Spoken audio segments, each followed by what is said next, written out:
izinkan saya dari untuk melakukan percakapan aproximasi kelas. Jadi di sini nanti saya akan mencoba mensupervisi RPP yang sudah Ibu Ali buat di sini nanti, dan saya akan mencoba menanyakan beberapa hal dari RPP ini sudah saya baca tadi. Sekarang lalu di sini kalau boleh diceritakan untuk tujuan pembelajarannya sendiri, Bu, tujuan pembelajarannya daripada RPP yang dibuat ini. Baik Pak Milan, untuk RPP yang sudah saya buat ini memiliki 4 tujuan pembelajaran. Yang pertama, siswa diminta untuk mencari tahu kebenaran anggota keluarganya untuk menjelaskan karakteristik individu dari anggota keluarganya itu sendiri.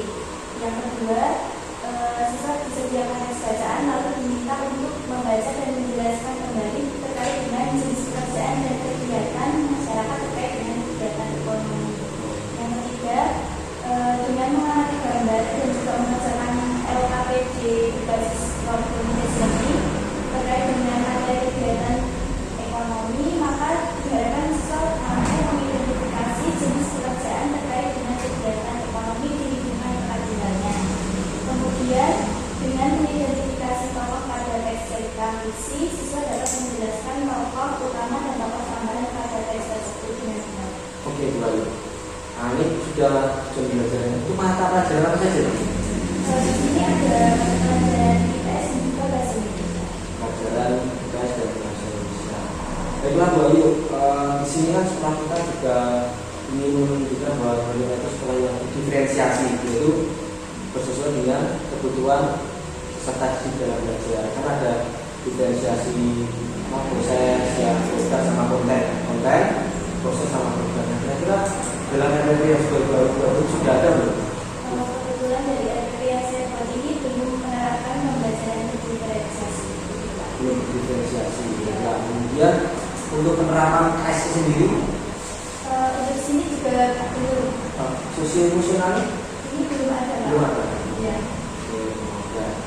Kemudian nanti kira-kira strategi apa yang boleh dipersiapkan untuk apa dalam kegiatan strategi? Ya, untuk strategi pembelajaran itu sendiri, saya nanti menggunakan model pembelajaran progres lagi karena memang saya ingin meningkatkan keterampilan berpikir siswa.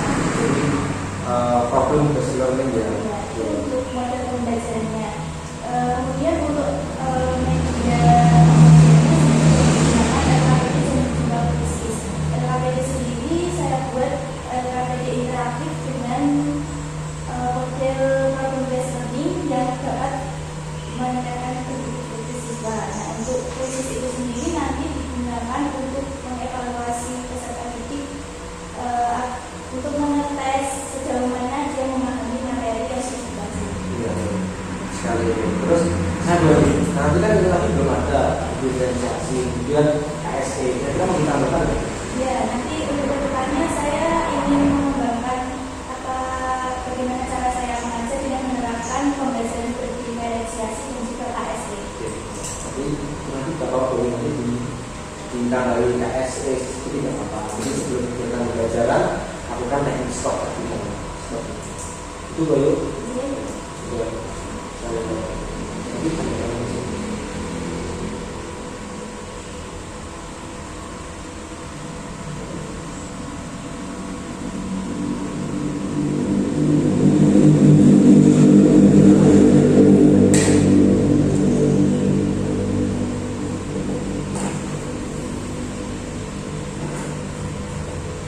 Oke, Bu ya.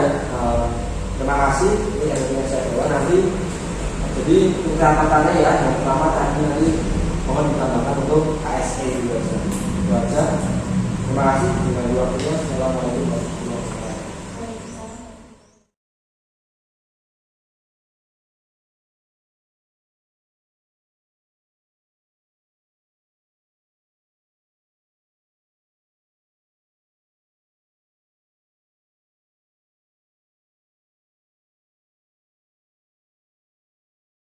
Ya, assalamualaikum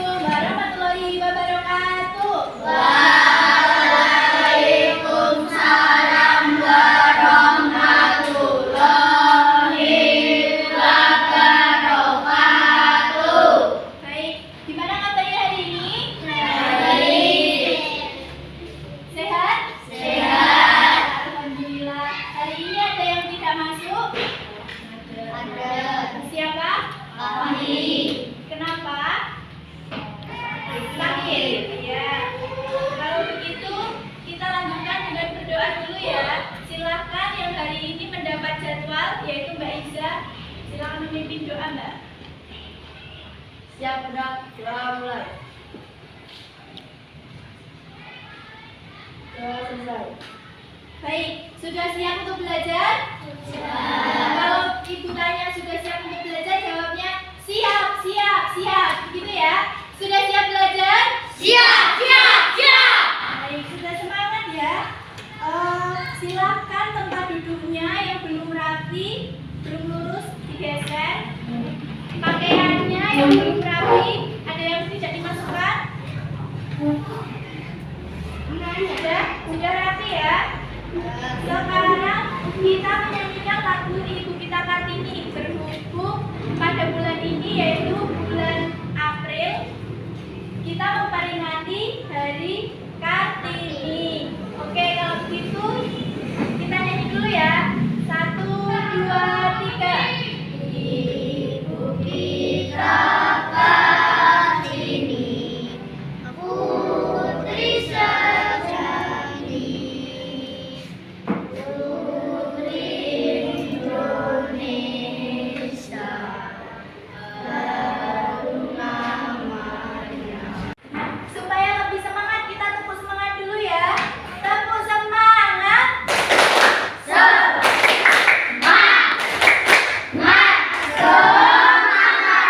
Sudah belajar terkait dengan hak dan kewajiban. Ada yang masih ingat apa itu hak? Hak adalah sesuatu yang kita peroleh. Sesuatu yang kita peroleh. Sedangkan kewajiban, apa itu kewajiban? Ada yang masih ingat kewajiban? Yang pertama, sesuatu yang harus dilakukan dengan penuh tanggung jawab. Segala sesuatu laksanakan atau kita kerjakan. Apabila tidak dilaksanakan, maka kita akan mendapatkan sanksi. Hari ini kita akan belajar pada tema 8 kayanya negeriku pada subtema 1 kekayaan sumber energi di Indonesia dan pembelajaran kedua. Kira-kira kita mau belajar apa ya? Ada yang sudah tahu? Ada yang tahu? Nah, tujuan pembelajaran kita hari ini yaitu dengan menyanyikan lagu Indahnya Pemandangan, siswa dapat bernyanyi dan memperhatikan. Sekarang, ayo kita sama-sama perhatikan gambar di atas. Kira-kira ini gambar apa? Gambar apa itu? Hutan yang gundul. Kira-kira ini disebabkan oleh apa? Penebangan pohon. Ya, penebangan pohon secara liar dapat menyebabkan hutan yang gundul. Atas kerusakan alam yang telah terjadi, manusia. Tentu saja kita sebagai manusia punya tanggung jawab untuk menjaga keseimbangan ekosistem yang ada. Jadi sebaiknya kita menjaga hutan agar tidak dilakukan penebangan secara liar sehingga terjadi kerusakan hutan. Nah, mari kita simak video tentang penebangan hutan secara liar.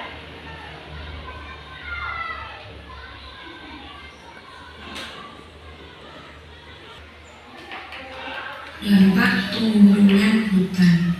Menyusuri hutan selalu dimanjakan dengan keindahan udara bersih dan hewan. Dengan pertambahan penduduk, aktivitas di bumi berkembang, terjadilah pengundulan hutan. Hutan bukan hanya sekumpulan pohon, di situ terjadi ekosistem yang kompleks. Ada Sekarang kita perhatikan gambar yang kedua. Itu merupakan gambar tumpukan sampah di sungai. Kira-kira apakah hal tersebut dapat mengganggu ekosistem di lingkungan sekitar? Iya. Kita sebagai manusia selain harus menjaga keseimbangan ekosistem, kita juga harus membuang sampah pada tempat.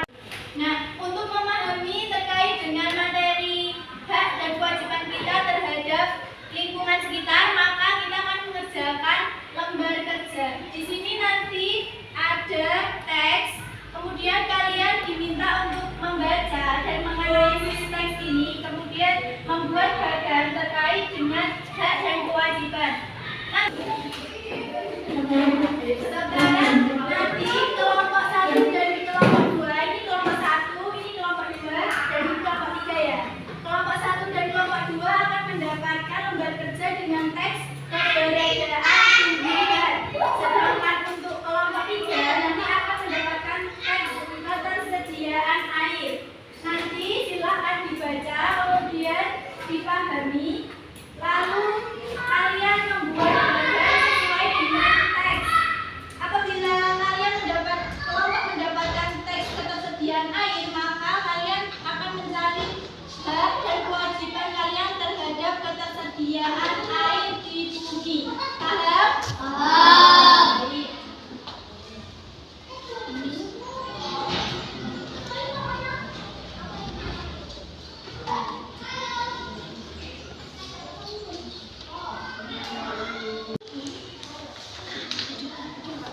Sudah mendapatkan kertas lembar kerja semua ya? Sekarang silakan dibaca teksnya kemudian dikerjakan. Tentukan kalau dari kelompok kalian siapa yang akan menjadi notulen atau penulis. Dimohon untuk teman-teman yang lainnya ikut berdiskusi ya. Oke, bisa dimulai dari sekarang.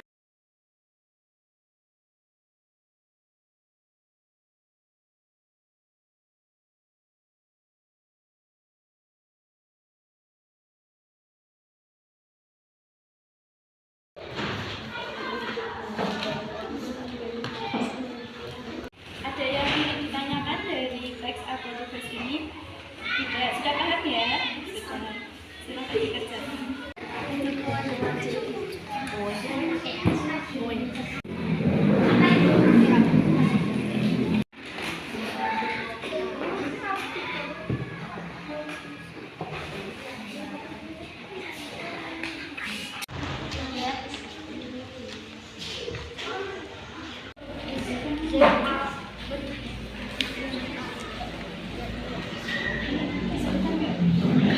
Baik, sudah selesai semua ya.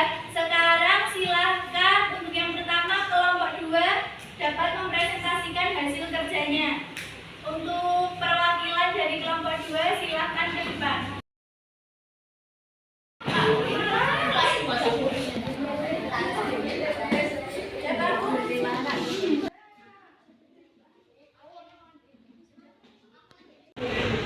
Assalamualaikum warahmatullahi wabarakatuh.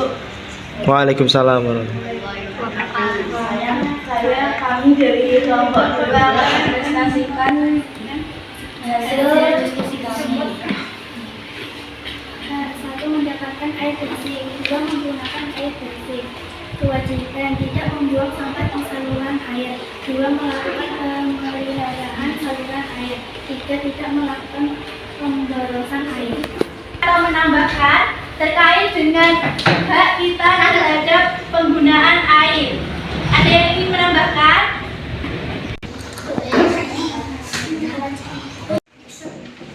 Baik, Mbak Nabila, silakan. Kewajiban kita Dari hasil diskusi kelompok 2, apakah ada yang ingin menambahkan? Baik, Mbak Nabila, silakan. Anda harus menggunakan air secukupnya. Baik, salah satu kewajiban kita sebagai manusia adalah menggunakan air secukupnya atau tidak melakukan pemborosan air. Ada yang ingin menambahkan lagi?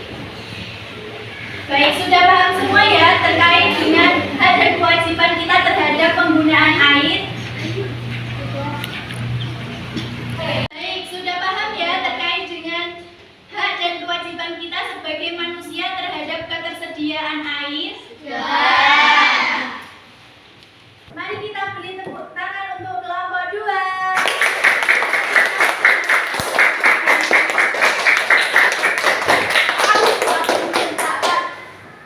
Baik, kesimpulan dari kegiatan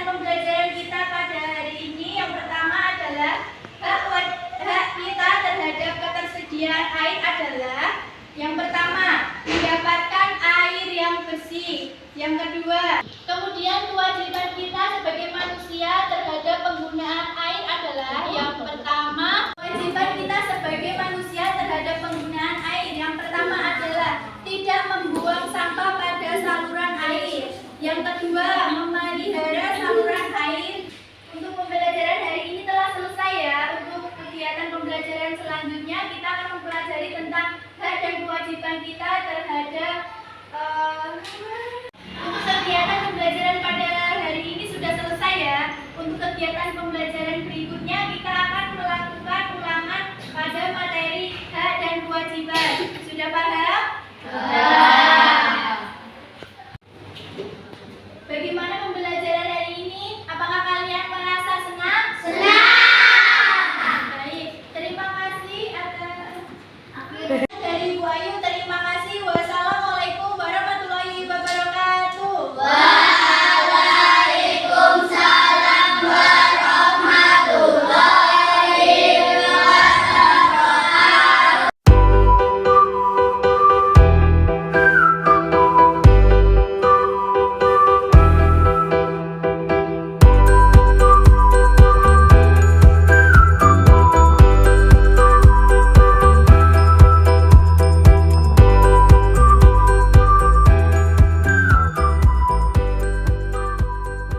Ya, Assalamualaikum warahmatullahi wabarakatuh. Waalaikumsalam warahmatullahi wabarakatuh.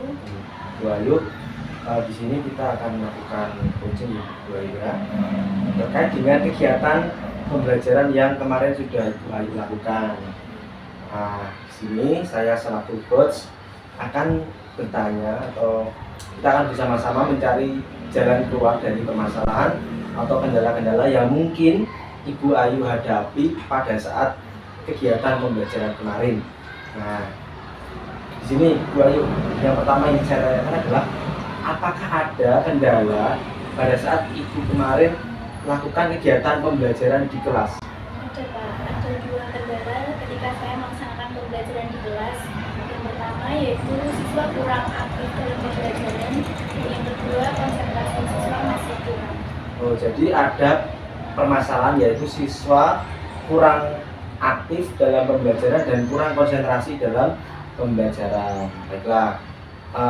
Kemudian untuk menindaklanjuti hal tersebut, kira-kira ada nggak tujuan akhir yang ingin Ibu capai pada saat kita melakukan coaching ini? Tujuan akhirnya untuk memperbaiki permasalahan tadi Pak, yaitu meningkatkan keaktifan siswa dan juga gimana caranya untuk membuat siswa lebih konsentrasi dalam proses pembelajaran. Ya, berarti Bu Ayu ingin agar anak-anak itu lebih konsentrasi lagi dalam belajar dan lebih aktif lagi dalam kegiatan pembelajaran itu ya. Itu goals kita. Jadi tujuan akhir kita nanti Bu Ayu berharap setelah kita melakukan coaching ini nanti Bu Ayu bisa menemukan penyelesaian dari permasalahan. Oke. Baiklah Bu Ayu, selanjutnya kalau boleh diceritakan kemarin Ibu ketika kegiatan pembelajaran itu sudah melakukan apa saja? Saya sudah melakukan ketika pembelajaran berlangsung, saya menggunakan video-video pembelajaran, kemudian melakukan diskusi. Dalam diskusi tersebut saya menggunakan LKPD untuk 4 kelompok, tetapi 2 kelompok menggunakan LKPD yang sama. Kemudian yang kedua lagi juga sama. Jadi ada 2 jenis LKPD. Yang satu temanya hak dan kewajiban terhadap tumbuhan, itu untuk kelompok 1 dan 2, dan yang kedua hak dan kewajiban terhadap air, itu untuk kelompok 3 dan 4. Ya, berarti dalam kegiatan pembelajaran baru sudah menggunakan video tadi ya, video pembelajaran, kemudian sudah menggunakan LKPD juga. Untuk medianya? Untuk medianya sementara belum. Berarti hanya baru sebatas video tadi yang video tadi. Nah, jika boleh kita runut lagi, ketika pada saat itu apakah sudah menerapkan berdiferensiasi? Sudah Pak, tapi hanya diferensiasi itu tadi yang konten. Oh iya, jadi dengan adanya 2 LKPD itu tadi ada diferensiasinya juga. Baik, bagus sekali Bu sebenarnya. Nah, tapi Bu sudah menggunakan media, sudah menggunakan pakai model pembelajaran? Saya pakai model pembelajaran problem based learning dan juga diskusi. Oh, pakai problem based learning dan diskusi. Sudah menggunakan media, oke, model sudah pakai. Tapi kira-kira kapan Bu? Ibu menyadari bahwa anak-anak itu dia masih kurang aktif nih, dia konsentrasinya nggak ke pembelajaran, itu kapan Bu merasakan itu? Ketika diskusi dimulai Pak. Jadi sebelum diskusi kan saya menggunakan video-video lah. Waktu saya menggunakan video tersebut, anak-anak terlihat lebih tertarik dan juga semangat untuk belajar. Tetapi ketika sudah masuk ke fase diskusi, anak-anak sudah mulai ngobrol dengan temannya, bermain sendiri misalnya mau bermain ballpoint atau alat tulis lainnya gitu. Baiklah, berarti anak-anak sudah mulai tidak konsentrasi dan mungkin tidak aktif ya Bu ya? Iya. Tidak aktif pada saat diskusi. Karena hanya 1 atau 2 anak saja yang aktif dalam diskusi, tetapi yang lainnya kurang dominan. Kurang dominan gitu ya. Oke, baiklah. Nah, kalau untuk menghadapi masalah-masalah tersebut seperti yang tadi Mbak ya. Jadi pada saat diskusi anak nggak aktif dan anak tidak konsentrasi. Kira-kira rencana aksi apa yang mungkin Mbak berpikiran nih? Oh, aku harus bagaimana ya seperti itu? Kalau untuk yang pertama, untuk mengatasi yang siswa ini saya akan menjadikan pembelajaran interaktif Pak, dengan cara yang pertama mungkin saya bisa kaitkan dengan project based learning. Jadi nanti ada produk dari situ, nanti kan anak-anak membuat suatu produk, jadi mereka akan ikut andil untuk membuat produk tersebut. Jadi itu salah satu cara untuk meningkatkan keaktifan siswa. Yang kedua, sebelum proses pembelajaran berlangsung, nanti saya berencana untuk membuat seperti mini games. Nah, jadi itu nanti saya menggunakan proyektor, saya buat seperti game mencari kata. Nah, itu dikaitkan dengan proses pembelajaran. Dari situ nanti anak-anak kan mengerjakan untuk maju ke depan. Nah, itu mungkin bisa meningkatkan keaktifan siswa. Nah, dari situ nanti akan saya kaitkan, saya akan membuat seperti daftar nama siswa. Nanti untuk siswa yang sudah aktif akan mendapatkan 1 bintang dan ditempel di daftar tersebut. Jadi nanti kalau setiap 1 minggu sekali kita lakukan perhitungan. Untuk rank 1, 2, 3 nanti akan mendapatkan apresiasi, mungkin hadiah atau bagus sekali ya, berarti nanti seperti itu ya metodenya. Kalau boleh tahu mini gamenya itu nanti dilaksanakan pada saat kapan? Apakah pada saat diskusinya atau sebelum kegiatan pembelajarannya atau bagaimana? Sebelumnya Pak, jadi sekalian untuk mengulas pembelajaran yang sebelumnya kan kalau ada persepsi mengulas pembelajaran yang sebelumnya telah dilakukan. Jadi untuk mengingatkan siswa, nah itu nanti itu misal saya bikin soal apa dan di situ ada jawabannya, nanti siswa mencari kata terus dilingkari. Jadi itu nanti ada kata-kata acak. Jadi nanti yang maju ke depan anak sendiri. Iya, ya. Anak. Terus coba. Nah, kemudian itu kan sudah tadi menyiapkan mini games dan lain, ada papan juga. Kira-kira butuh dukungan dari pihak mana saja terkait dengan itu? Kalau dukungan pihak itu mungkin bisa dari kepala sekolah. Itu terus Kepala sekolah mendukung apa? Mendukung penyediaan fasilitas atau mungkin memfasilitasi kita untuk mengikuti pelatihan itu. Kemudian bisa dari rekan sejawat. Mungkin bisa bertanya informasi terkait dengan sumber belajar atau media-media yang menarik. Selain itu saya membutuhkan dari wali murid, mungkin di rumah bisa memantau, mendampingi anak dalam belajar sehingga dapat memantau perkembangan anak itu sampai mana. Itu juga dari kepala sekolah, dari sejawat dan dari orang tua murid juga. Nah, kira-kira ada nggak hambatan yang mungkin saja hadir ketika Ibu Ayu menerapkan itu tadi, rencana Ibu Ayu tadi? Hambatan mungkin dari waktu ya Pak, kan untuk membuat atau merancang media dan juga menyiapkan alat bahan untuk project based learning itu tadi, itu kan membutuhkan waktu. Jadi nanti saya harus saya harus kayak menyediakan, bukan menyediakan, prepare lagi untuk menyediakan itu media ya, seperti itu ya. Hambatan, baiklah. Jadi ketika muncul hambatan itu, jadi kan waktu ya Bu Ayu tadi, hambatannya waktu. Nah, bagaimana Bu Ayu mengatasi hambatan yang mungkin saja ada itu tadi? Untuk mengatasi hambatan itu mungkin bisa dilakukan dengan, kalau sudah proses pembelajaran selesai, misalnya anak-anak sudah pulang, itu kan masih ada waktu Pak. Jadi mungkin bisa dicicil dulu untuk mencari soal atau membuat medianya seperti mini games itu. Kemudian ukuran ketercapaian keberhasilan yang Ibu Ayu rencanakan itu apa ukurannya? Ukurannya, karena tadi masalahnya terkait dengan fokus dan keaktifan siswa, menurut saya ukuran ketercapaiannya itu nanti siswa akan menjadi lebih aktif dalam pembelajaran. Jadi bukan hanya guru yang menjadi center dari pembelajaran, tapi siswa juga ikut guru. Selain itu nanti siswa jadi lebih fokus, mengurangi berbicara dengan teman atau bermain sendiri. Nah, Bayu sangat luar biasa ya. Kira-kira rencana aksinya ini dimulai kapan? Kalau menurut saya mungkin bisa dimulai minggu depan, karena untuk prepare dulu dan juga uji coba untuk membuat media-medianya itu tadi kan membutuhkan waktu Pak, seperti papan yang smart bintang itu. Iya. Kalau minggu depannya sebenarnya PAP berarti ya setelah PAP gitu ya. Kemudian sejauh mana sih komitmen Ibu Ayu sendiri terhadap rencana aksi yang telah Ibu susun tadi?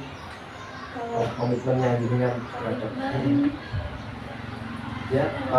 ya kesungguhan hati jenengan komitmen jenengan kira-kira apa ya mau setengah-setengah apa ya sangat bagaimana lah gitu kalau komitmen. Kalau dari saya itu sangat berkomitmen ya Pak, karena kan saya ingin mendorong anak-anak gimana caranya biar bisa aktif dalam pembelajaran sehingga proses pembelajaran akan lebih bermakna. Baiklah, bisa sekali deh. Saya harapkan ya, saya bisa melihat progres nanti ya baik ke depannya nanti mungkin kalau ada kendala-kendala nanti bisa lagi lah coaching atau saya dengan saya kembali terkait dengan permasalahan itu tadi. Baiklah, setelah kita makan coaching ini bagaimana perasaan Ibu Ayu? Perasaan saya lebih lega Pak, karena kan ada kendala terus didampingi untuk mencari solusi. Ya, lagi. Nanti bisa saya kelas Bayu ya, oh kendalanya seperti ini bagus ya. Menurut saya dikasih saya lagi. Kita Bayu ya. Terima kasih Bu Ayu atas waktunya ya kita melakukan coaching dan berusaha menemukan solusi dari permasalahan yang mungkin juga nggak hanya Bu Ayu rasakan, mungkin teman-teman yang lain juga bisa merasakan dan kita berikan kan nanti mungkin ada yang melihat juga oh ternyata solusinya seperti itu ya. Sekian dari saya. Assalamualaikum warahmatullahi wabarakatuh.